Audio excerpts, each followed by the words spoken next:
¿Qué tal, amigos y amigas televidentes? Qué bueno que nos acompañan en una nueva emisión de El Salvador Today. Es un verdadero placer poder llegar hasta donde quiera que ustedes se encuentren, en sus dispositivos y computadoras, por supuesto. Hoy queremos tratar de nuevo el tema económico, que debe ser una prioridad para todos nosotros los salvadoreños, específicamente y más importante porque estamos a las puertas de una elección y las propuestas que los partidos y todos los candidatos van a tener en esta materia deben ser también de nuestra, o deben captar nuestra atención para poder analizarlos. Y para ayudarnos en ese análisis se encuentra conmigo la licenciada Julia Evelyn Martínez, a quien le agradezco. Hola. Después de muchos intentos. Gracias por estar aquí. Qué bueno, sí, no tenía que venir. Concretar. Sí, no, es por motivos ajenos a mi voluntad, no he podido acompañarles pese a las reiteradas invitaciones, pero finalmente se me ha hecho, se me hizo casi al final del año, ¿verdad? Y muchísimas gracias por la invitación y también gracias que me invita a que conversemos sobre economía, que me parece que es un tema fundamental para la sociedad salvadoreña y un tema donde generalmente las mujeres opinamos poco. Las mujeres recomendamos poco y yo creo que ese es un error, ¿verdad? Así es que muchísimas gracias por la invitación. Gracias a usted por aceptar. Antes de comenzar en forma la conversación, quiero invitarlos a ver estos breves mensajes. Este espacio es presentado gracias al gentil patrocinio de... Los mejores productos de concreto los encuentra en Megablock. Calidad al precio justo. Llámanos al 2523-2300. Gracias por quedarse con nosotros. También quiero agradecer a los amigos de Noticias Menotti, quienes están retransmitiendo esta entrevista a través de sus redes sociales. Usted puede contactarlos a su WhatsApp a través del 7017-4887. 7017-4887. Licenciada, reiterando el agradecimiento y tal vez empezando porque nos gustaría explicar un poco los temas económicos, más cuando se empiezan a soltar muchas cifras, sí. Tienden a ser un poco áridos. Y bueno, en el país siempre ha sido un referente con, bueno, sus características, ¿no? Del desempeño de la economía, los informes que cada 3 meses presenta FUSADES. Sí.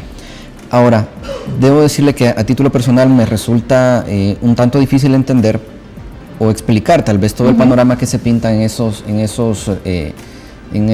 informes, principalmente porque sus postulados tienden a ser casi siempre los mismos, ¿no? Sí. Cada 3 meses se vuelve algo repetitivo, pero en esta ocasión están diciendo, por ejemplo, que ha crecido la economía, sí, que han crecido las remesas y otros, digamos, indicadores importantes han mostrado leves mejoras. Sin embargo, resaltan que según los datos del Seguro Social se han perdido empleos. En el sector formal de la economía. En el sector formal de la economía, evidentemente. Sí. Entonces, a ver, ¿cómo se engranan estos señalamientos, estas realidades, si es que de hecho son así o tal vez todavía ese tema está sujeto a alguna interpretación? Bueno, quizás si me lo permite, brevemente quisiera como compartir con ustedes y con quienes nos están viendo, también algunas preocupaciones sobre los análisis económicos que se hacen en nuestro país, pero no solo en nuestro país, en la mayoría de países del mundo. Y es que tienden a ver la economía en términos estrictamente monetarios. Claro. Y por eso es que decir cuánto crece el Producto Interno Bruto, que es lo que llaman el crecimiento económico. Esto es lo que mide el valor, precios de la producción de un año en relación a la producción que se realizó el año anterior. Y entonces así dice, bueno, creció la economía 2%, 3%, 4%, ¿verdad? Y entonces muchas veces esa tasa de crecimiento del Producto Interno Bruto se presenta como el principal resultado del funcionamiento de la economía. Y de tal manera que de acuerdo a estos análisis convencionales que se hacen, mientras mayor sea la tasa de crecimiento de la economía, se supone que las cosas van a estar mejor para la gente, porque va a haber más empleo en el sector formal, porque van a haber más ingresos, porque la gente va a tener más dinero para consumir, como se ha producido más, dice, entonces ahora hay más producción para el consumo, hay más transacciones, hay más impuestos y que todo al final pareciera que todos vivimos felices. Pero eso no es cierto. O sea, lo que nos muestra estos análisis que se centran en el crecimiento de la economía y en el crecimiento del empleo formal, y cuando digo formal es todo aquel empleo que tiene cobertura de seguridad social o que tiene, digamos, está regulado por la normativa del Código de Trabajo, ¿verdad? Lo que nos muestra es solo una parte muy pequeña de lo que ocurre en la economía, porque la economía de un país sí es la producción total de bienes y servicios, pero esos bienes y servicios ocurren en los sectores que llamamos monetarios, es decir, donde las cosas se venden, se compran, ¿verdad? Se importa, se exporta. Pero también hay otra parte de la economía que no la vemos o que no la contabilizamos, pero que ahí está y donde se produce cotidianamente, decimos donde se produce y reproduce cotidianamente la vida. Esto es la economía no monetaria, llamémosle así, la economía reproductiva o como le llaman algunos o algunas, la economía de los cuidados. Entonces yo creo que un análisis integral de la economía tendría que combinar el análisis de lo que ocurre en el aspecto monetario con lo que ocurre en el aspecto no monetario de la economía, porque si no hacemos esta correlación, este vínculo, podemos llegar entonces a estos análisis que a muchas personas, no solo a usted, sino que a muchísimas personas, a la mayor parte de la población salvadoreña le parece absurdo, que le están diciendo bien contentos el ministro de Economía, que le dice por el presidente o que dice los tanques de pensamiento bien contentos de que tenemos que alegrarnos porque la economía ha crecido, ¿verdad? Sí. Pero la gente dice, ¿y dónde está ese crecimiento? ¿A dónde está ese bienestar? Si yo no lo siento. Porque la gente, sí, porque la gente no percibe en su vida cotidiana, no percibe el desenvolvimiento de la economía monetaria, sino que lo que percibe es lo que ocurre con su alimentación, correcto, con lo que ocurre con su salud, con lo que ocurre con el cuidado de los niños y las niñas, con lo que ocurre en el hábitat, es decir, no en la vivienda, sino que en los servicios públicos, con lo que ocurre en todo eso que nos permite vivir cotidianamente. Entonces, El Salvador es ejemplo de esta paradoja. En El Salvador tenemos esta tasa de crecimiento, va a ser del 2.4% del Producto Interno Bruto, es decir, la economía monetaria va a aumentar con respecto al año pasado, vamos a tener una producción que es mayor en 2.4%. Entonces, sin embargo, la gente, eso no que crean que porque ya aumentó la economía la monetaria, la gente va a tener más salud, más educación o que va a tener más ingresos, porque podría ser que esta mayor producción de bienes y servicios que se genera más ingresos va a tender a concentrarse en un segmento de la población. Pero el crecimiento de la economía también implica, por ende, mayor ingreso para las arcas del Estado en términos de impuestos. Debería traducirse en mejor educación, mejor servicios de salud. Por eso es que hay que ver también cuáles son los sectores que crecen y hay que analizarlo esto, es decir, no se puede ver solamente el número, sino que hay que verlo en medio de un contexto. Solo de los mitos que se hablan, no es que la economía salvadoreña es la que menos crece. No, fíjese que a nivel de América Latina y el Caribe, la tasa de crecimiento promedio de todos es del 1.1% y El Salvador está a 2.4%. Está entre los países que tienen un nivel de ingreso superior al crecimiento promedio, es decir, no es que estemos tan mal en términos monetarios, pero ¿cuál es el problema de la economía salvadoreña? La forma en que se distribuye ese crecimiento. Fíjese que el Banco Central de Reserva, solo para ayudarnos como a ir comprendiendo por qué lo que nos dicen las cifras económicas o monetarias no coincide con lo que la gente siente y por qué cuando pasan entonces las encuestas, ¿verdad?, de opinión sobre los problemas del país y el problema económico, la gente sigue diciendo que la economía va mal. A pesar de que le dicen que la economía va bien, bueno, porque la gente lo ve de su vida cotidiana. Dice que hay un dato que el Banco Central de Reserva acaba de publicar, el Banco Central de Reserva, sobre cómo se va a distribuir, en cuánto van a crecer en el año 2017 los salarios y en cuánto van a crecer las ganancias del capital.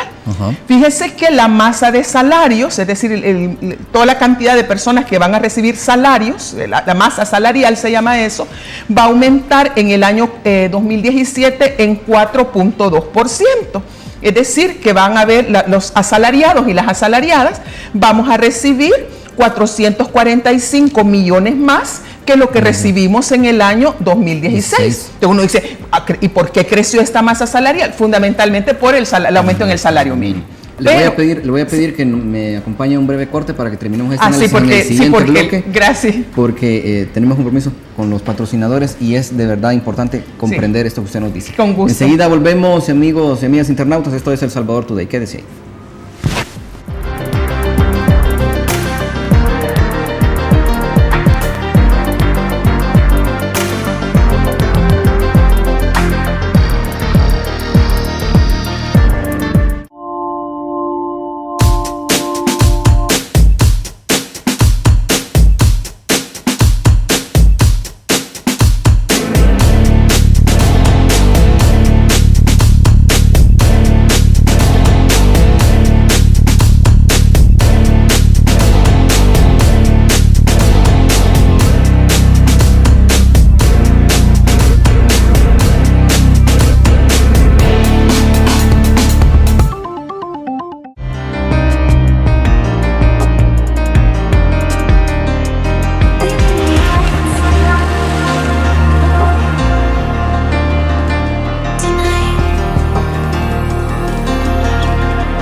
Continuamos en El Salvador Today, qué bueno que nos acompañan amigos y amigas internautas. Estamos conversando con Julia Evelyn Martínez, economista. Y antes de continuar esta conversación que se pone muy interesante, se está pasando muy rápido el tiempo, les pido que nos acompañen a ver este breve mensaje. Este espacio es presentado gracias a Arroz San Pedro, en mi delicioso casamiento y en todos lados. Encuéntralo ahí cerquita, en la tienda de tu colonia. Arroz San Pedro, misma calidad, nueva imagen. Agradecemos también a los amigos de Noticias Menotti que están retransmitiendo esta entrevista a través de sus redes sociales. Contáctelos a su WhatsApp, que es el 7017-4887. Me explicaba un poco, licenciada, sobre el tema. Se va a dar un crecimiento en la masa salarial. Okay. El dinero que la gente va a recibir va a crecer salario, principalmente como resultado del aumento en el salario mínimo y de algunos ajustes que se han dado. No podemos tampoco, ese aumento del 4% no es así como que tampoco mágico, digamos, para que lo podamos percibir, pero explíquenos, y creo que en eso nos quedamos, ¿por qué no lo percibimos tan tangiblemente como otras cosas? Entonces, el crecimiento de la economía se reparte de manera desigual entre las personas y entre las clases sociales. A algunas personas no les gusta que hablemos de clases sociales, pero yo creo que hay que hablar, de clases sociales. Entonces, entre la clase trabajadora, ¿verdad? Entonces vamos a ver cómo se reparte entre la clase trabajadora y cómo se reparte, digamos, entre quienes son propietarios del capital, quienes son los propietarios y propietarias de empresas. Entonces, decía que la masa salarial este año aumenta no es A, ¿verdad? Sino que en 445 millones más. Es decir, lo que como resultado de este aumento o ajustes que se pueden dar en los salarios, aun cuando hayan personas que han visto reducidos sus salarios, otras aumentan su salario, pero a nivel, digamos, de toda la economía son 445 millones más que recibe la clase trabajadora, las familias de la clase trabajadora. Y esos 445 millones más tiene usted que, eso ya está disponible. Bueno, primero porque de ahí pagan impuestos, claro, de ahí pagan los servicios públicos. Entonces usted me dice, ¿por qué la gente no lo siente? Pues que porque este año las medidas de ajuste fiscal han reducido drásticamente el pago de subsidios a las familias. Se redujo el subsidio al gas propano, por ejemplo, sí, se redujo el subsidio a las familias por la energía eléctrica y también se han dado ajustes en la tarifa del agua potable. Entonces, es decir, las personas, sí, hay más salarios, hay una masa mayor de salarios, pero la gente, las familias de la clase trabajadora no perciben una mejoría en su condición de vida, porque ahora ese incremento que han tenido en esa masa salarial, ahora ha tenido que destinarse a pagar más facturas por los servicios públicos, porque ya no tienen esos subsidios. Pues ahora ya no tienen subsidio al gas, ya no pagan los 5 o 6 dólares que pagaban antes, sino que tienen que pagar los 11 dólares. Si antes tenían subsidio a la energía eléctrica y pagaban a lo mejor 10 dólares de energía eléctrica, pues ahora pagan 20 o 25 o 30 dólares.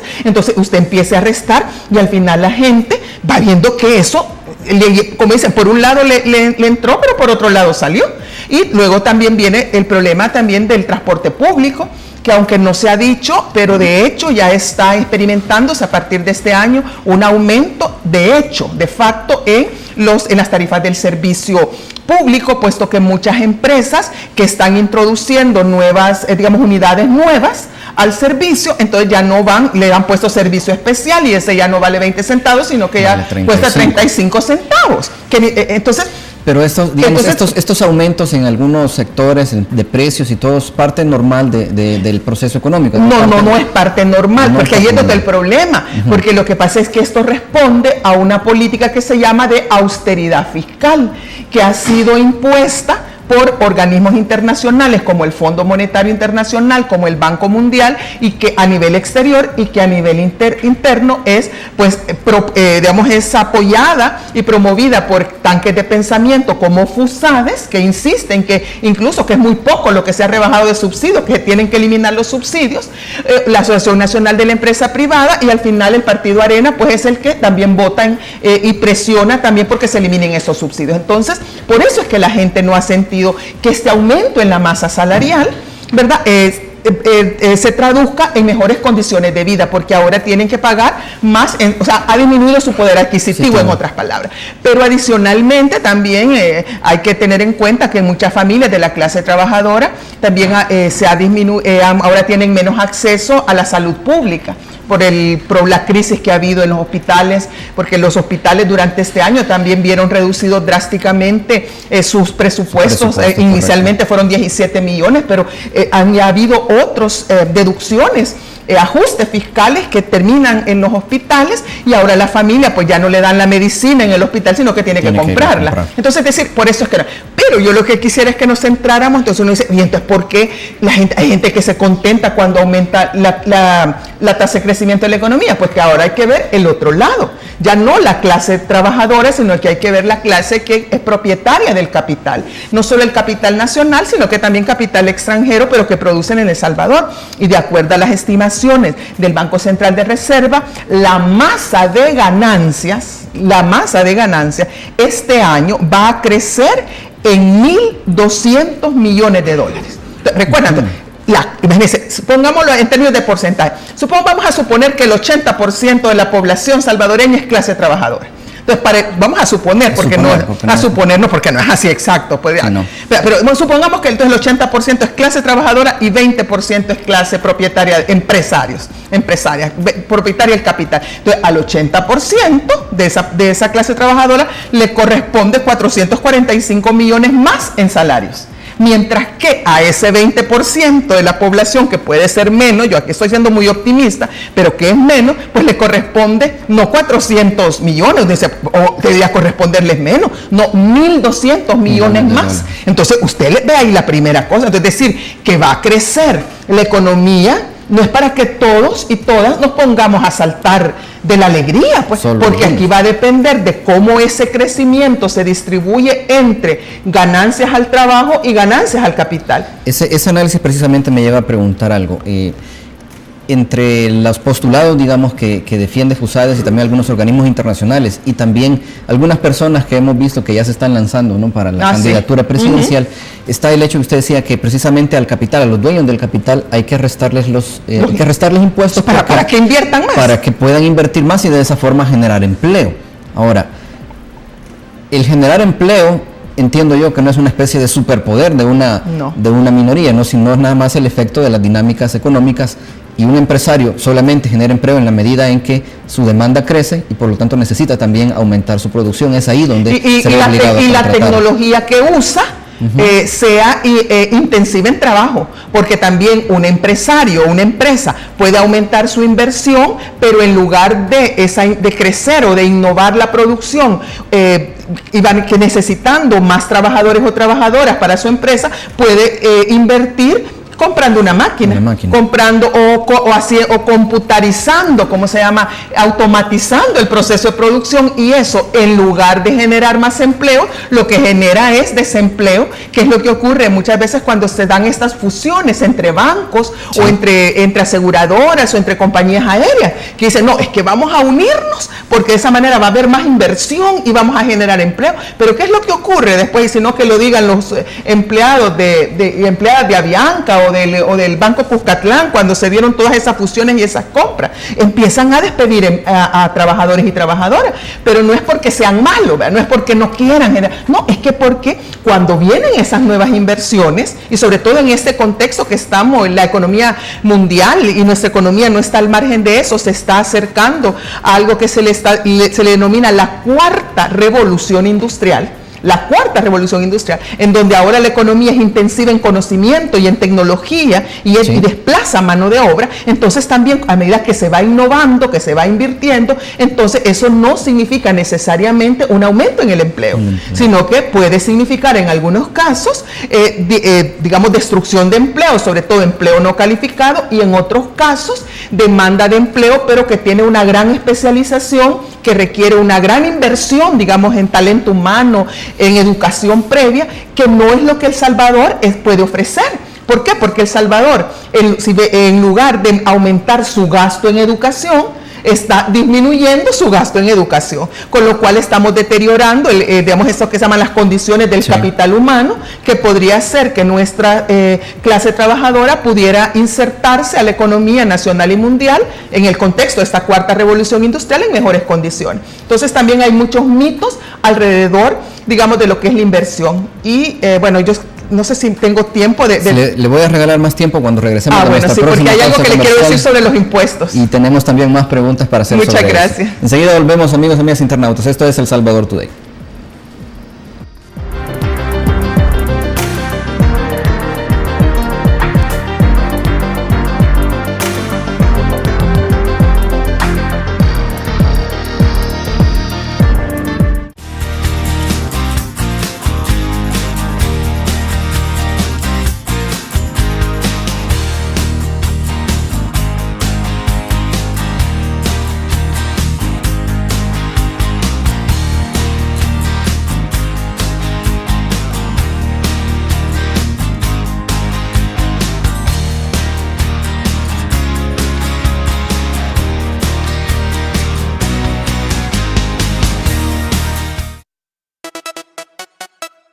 Don't stop.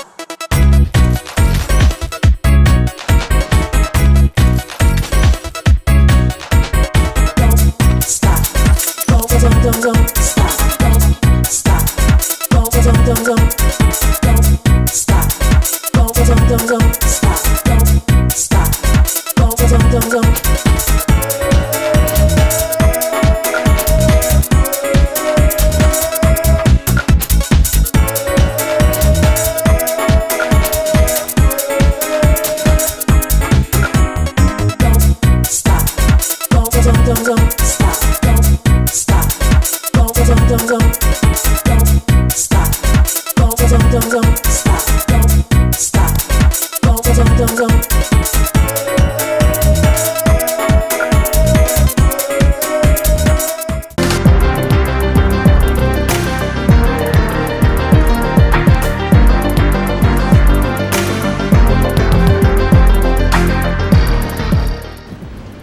Continuamos en El Salvador Today. Les recuerdo que pueden enviarnos sus preguntas y comentarios a través de Twitter como @CronioSB o a mi cuenta personal @Luis Alvarado.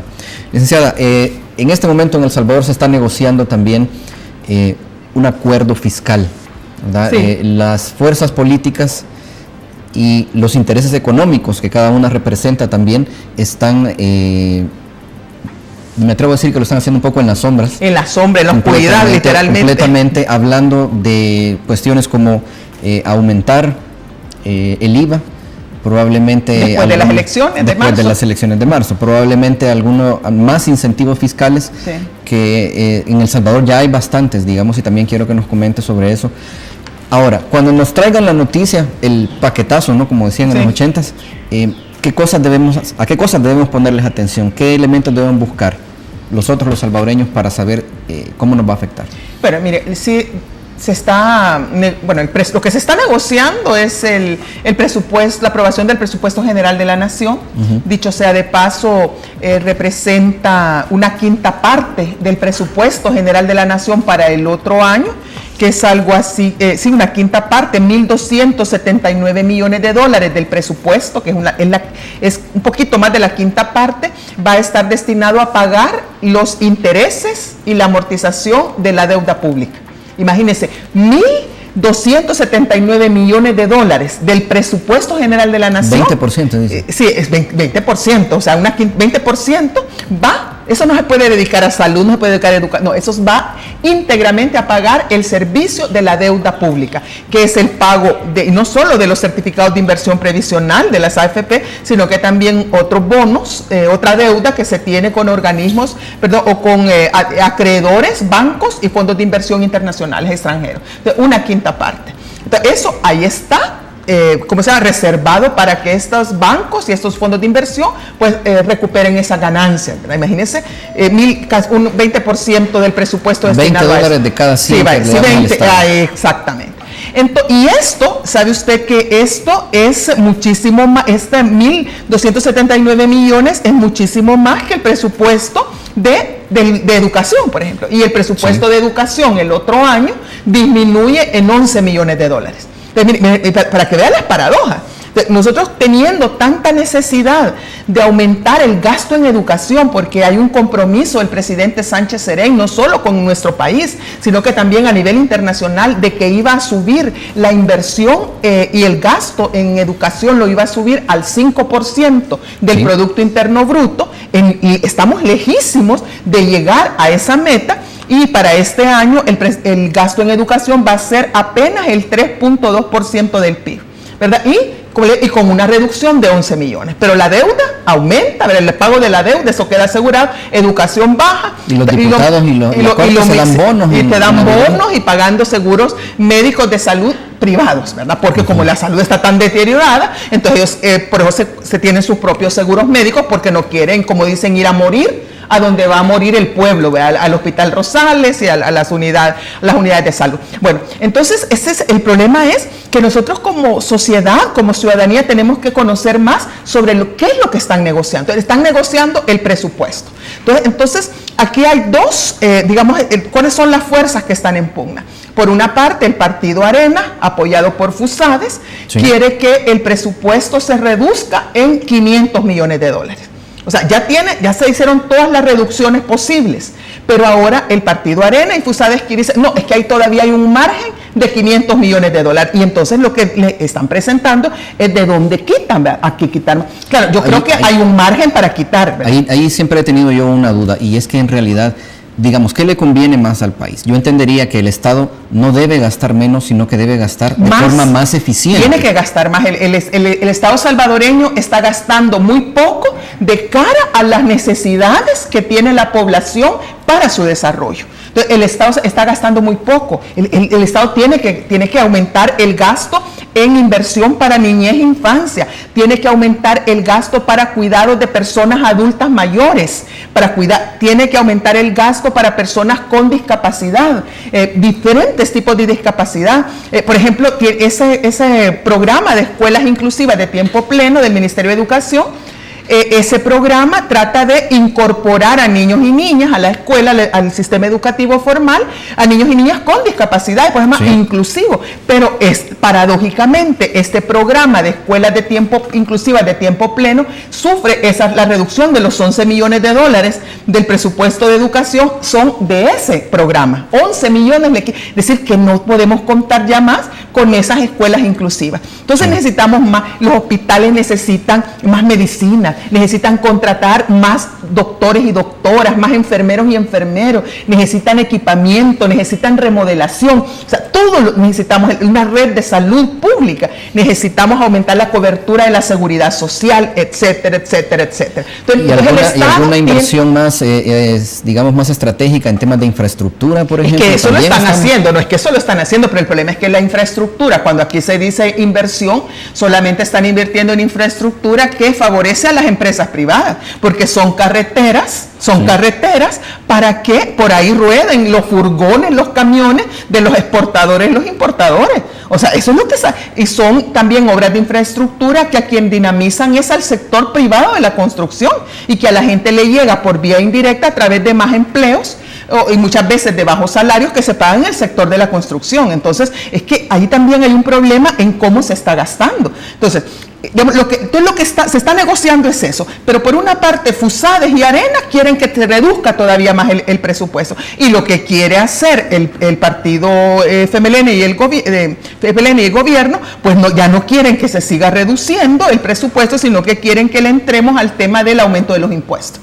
Hay que aumentar impuestos, ¿verdad? Entonces, pero los impuestos tampoco la gente debería de asustarse, porque cuando nos dicen aumentar impuestos, ay, que yo voy a pagar, no, es que aquí ya llegó el tiempo en que tienen que pagar más los que tienen más. Bueno, yo ya le daba el dato en cuánto va a aumentar la masa salarial y en cuánto va a aumentar la masa de ganancias el otro año. Entonces, si usted ve que quienes van a tener más capacidad, más ingresos, más riqueza, son los empresarios, y los trabajadores y trabajadoras no, pues prácticamente tienen lo mismo, entonces, ¿a quién le va a poner impuestos? Si nosotros nos están diciendo que debemos vernos como una familia, ¿verdad? Y que la familia es quien gana más, es el que tiene que aportar más. Bueno, aquí llegó el momento. Si los empresarios, el sector empresarial, es el que va a recibir el mayor incremento, los mayores beneficios de ese crecimiento económico, entonces tienen la obligación, si es que se sienten parte de nuestra sociedad, de empezar a contribuir más. Y esto se llama, entre otras cosas, bueno,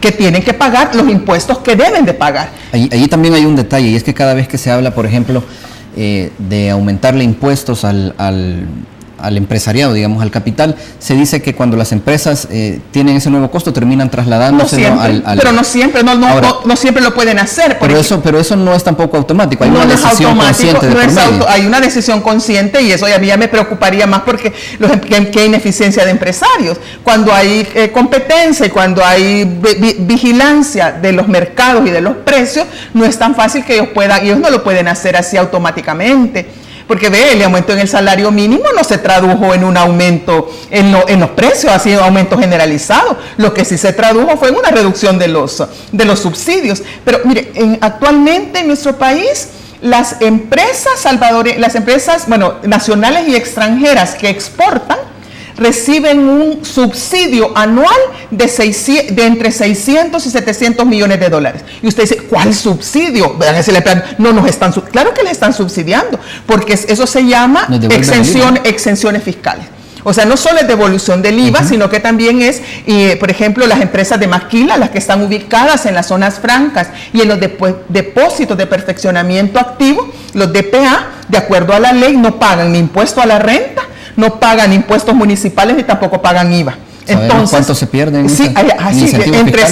Un mínimo de 600 y 700 millones de dólares anuales.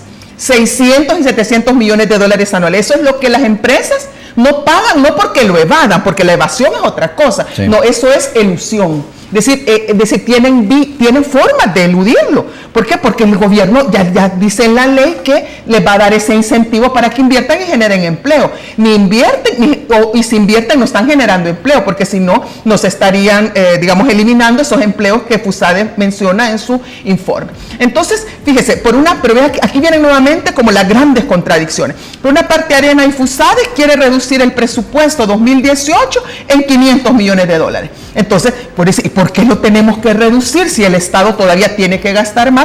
Cuando lo más sencillo es, miren, estos impuestos, esos $700 millones que no estamos pagando, que diga el sector empresarial, vamos a hacer el esfuerzo de pagar, que nos dejen solo 200 millones y los otros 500 millones los pagamos, y de esa manera ahí se puede financiar el presupuesto sin necesidad de acudir a más deuda pública. Lo que pasa es que ahí está el tema del poder, porque el tema del presupuesto no es un tema técnico. Algunas veces los economistas así le van a decir, no, si es que el presupuesto hay que verlo técnicamente. No hay que verlo técnicamente, es que es un tema de poder, es un tema político, porque aquí va a depender si recorta, a quién le va a recortar, porque la inversión pública en infraestructura económica no la cortan, lo que cortan es la inversión en infraestructura social, la que beneficia a la gente. Y si se va a tratar de eliminar subsidios, ¿a quién le eliminan los subsidios? El de la luz, el del agua, el del gas propano, el de la gente, pero los subsidios que reciben las empresas,